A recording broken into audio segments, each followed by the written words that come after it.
Selamat malam dan selamat datang. Saya Denny, narator dari Rumah Horor Indonesia dan cerita tengah malam seperti biasa.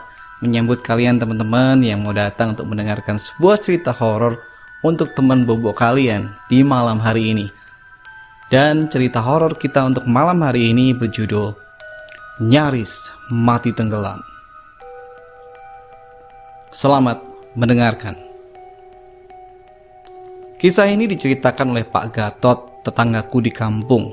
Kejadiannya dialami oleh anaknya yang bernama Seno yang hampir menjadi korban tenggelam di sungai yang berada di dekat desa di mana ia ikut program KKN dari kampungnya.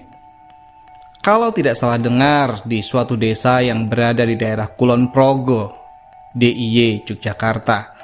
Bisa dikatakan lokasinya sangat terpencil, sehingga kalau dia mau telepon lewat handphone harus mencari daerah yang agak tinggi, semacam bukit untuk bisa mendapatkan sinyal. Ya, kejadiannya memang di sekitar tahun 2010-an. Seno bersama beberapa temannya melaksanakan KKN di desa itu selama 3 bulan. Tapi baru 2 bulan berada di sana, ia harus pulang lebih awal karena kondisi fisiknya tidak memungkinkan untuk mengikuti kegiatan KKN seperti yang lain. Baru setelah kondisinya membaik, dia kembali lagi ke sana untuk menuntaskan kegiatannya. Saat itu akan memasuki bulan Ramadan atau puasa. Seno dan teman-temannya serta pemuda-pemudi di desa tersebut bersama-sama ke sungai untuk mencuci tikar-tikar dari masjid supaya bisa dipakai untuk kegiatan sholat tarawih berjamaah di bulan puasa oleh para warga di desa tersebut. Sungai yang didatangi lumayan lebar, agak dalam, berarus deras dan banyak batu-batu besar. Mereka kemudian mencari lokasi di pinggir sungai yang tidak terlalu dalam dan tidak terlalu deras airnya serta tertutup batu-batu yang besar. Seno yang pintar berenang akhirnya masuk ke dalam air sambil membawa tikar untuk direndam dan disikat, dibantu oleh beberapa temannya yang berada di pinggir sungai. Tentunya semua dilakukan sambil bercanda, siram-siraman air sampai basah kuyup. Tak jauh dari lokasi Seno berada, sekitar 10 meteran agak ke tengah sungai, ada semacam pusaran air yang berputar cukup kencang. Seno dan yang lainnya juga mengetahui hal tersebut, jadi mereka tidak berani terlalu ke tengah untuk mencuci tikar. Tapi saat itu, tanpa Seno dan teman-temannya sadari, Seno semakin menjauh dari pinggiran sungai dan badannya semakin lama semakin terendam hingga mendekati pusaran air tersebut. Temannya yang lain kemudian berteriak memperingatkan Seno untuk kembali ke pinggir. Seno yang tidak menyadari kalau dia sudah berada di tempat yang agak dalam, tersadar mendengar teriakan temannya. Lalu dia berusaha berenang ke pinggir mencari lokasi yang lebih dangkal. Seharusnya dalam kondisi normal dan Seno yakin sekali dengan kemampuan berenangnya, dia bisa kembali ke pinggir sungai.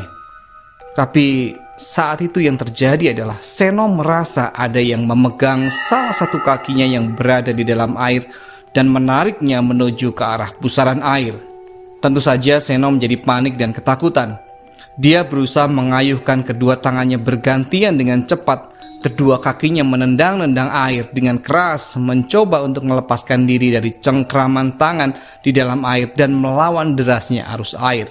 Dia berjuang antara hidup dan mati, tapi akhirnya tenaganya semakin melemah dan mulai akan terbawa ke arah arus pusaran air. Kepalanya sudah terendam di bawah permukaan air, hanya satu tangan yang masih berada di atas air. Dan untunglah karena pertolongan Tuhan, belum saatnya dia meninggalkan dunia ini dengan cara demikian. 2 orang pemuda warga asli yang melihat Seno tenggelam langsung menceburkan diri mereka dan meraih salah satu tangan Seno yang masih terlihat. Dan keduanya secepat mungkin menarik Seno untuk tidak sampai terhisap ke arah pusaran air yang semakin dekat itu. Seno akhirnya selamat, walaupun dia sudah banyak meminum air sungai. Seno dalam keadaan sadar, tapi badannya terasa lemah. Akhirnya dengan dipapa oleh 2 orang temannya, dia dibawa ke rumah penduduk yang digunakan untuk tempat tinggal mereka selama KKN di desa itu. Berita tentang hampir meninggalnya Seno di sungai sangat cepat tersebar di seluruh desa. Akhirnya para pengurus desa dan satu orang tua yang dianggap orang pintar di desa itu sore harinya menjenguk Seno di rumah tersebut.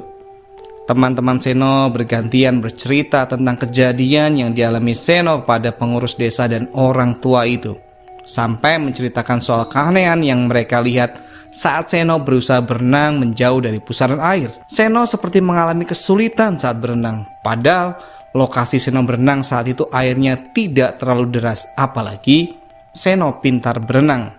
Orang tua itu sepertinya menjadi tertarik dengan apa yang dialami oleh Seno. Dia kemudian bertanya kepada Seno apa yang sebenarnya terjadi pada dirinya. Seno yang awalnya tidak mau berterus terang, terpaksa menceritakan yang sebenarnya. Jadi saat Seno mulai berenang, terasa ada tangan yang memegang salah satu kakinya dan kemudian berusaha menariknya ke dalam air. Seno berusaha agar kepalanya tetap di atas air, tapi karena tenaganya sudah habis dan tak berdaya, akhirnya dia pun masuk ke dalam air. Saat di dalam air, ia mencoba melihat siapa dan apa yang memegang dan menarik kakinya. Secara samar-samar karena keruhnya air, dia seperti melihat ada sosok orang sedang berada di dalam air. Kepalanya manusia, tapi badannya bersisik seperti ikan. Saat mulai kesadarannya hilang, tiba-tiba ada yang menarik tangannya dan kepalanya keluar dari dalam air. Saat itulah cengkeraman pada salah satu kakinya dilepas oleh sosok yang ada di dalam air itu. Dan kemudian sosok tersebut menghilang dalam keruhnya air. Usut punya usut, ternyata daerah yang ada pusaran airnya tersebut memang dianggap cukup angker oleh warga di sana. Apalagi kalau hendak berenang atau mandi. Sebenarnya pemuda-pemudi di sana tahu kalau lokasi itu memang agak angker.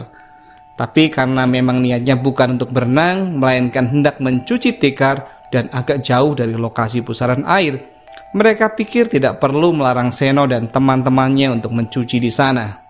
Wah, Nak Seno itu beruntung sekali bisa lepas dari siluman ikan itu dan bisa ditolong sama dua pemuda warga kami. Tapi selain itu ada yang membantu menjaga kamu juga, yang mengusir siluman itu dan akhirnya melepaskan cengkeramannya di kakimu, kata orang tua itu setelah selesai bermeditasi. Seno menjadi agak bingung karena mendengar kalimat terakhir dari orang tua itu soal ada yang ikut menjaganya dan membantunya terlepas dari siluman ikan itu. Akhirnya dijelaskan oleh orang tua itu kalau garis keturunan keluarganya, dia termasuk cucu dari orang yang suka prihatin. Maksudnya, memang almarhum kakek buyut serta kakek Seno juga memiliki kemampuan spiritual dan senang berpuasa.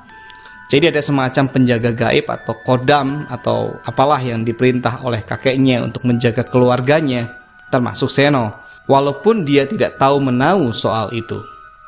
Orang tua itu kemudian mengobati Seno agar keadaannya menjadi lebih baik dari sebelumnya, walaupun itu hanya sedikit membantu kondisi Seno.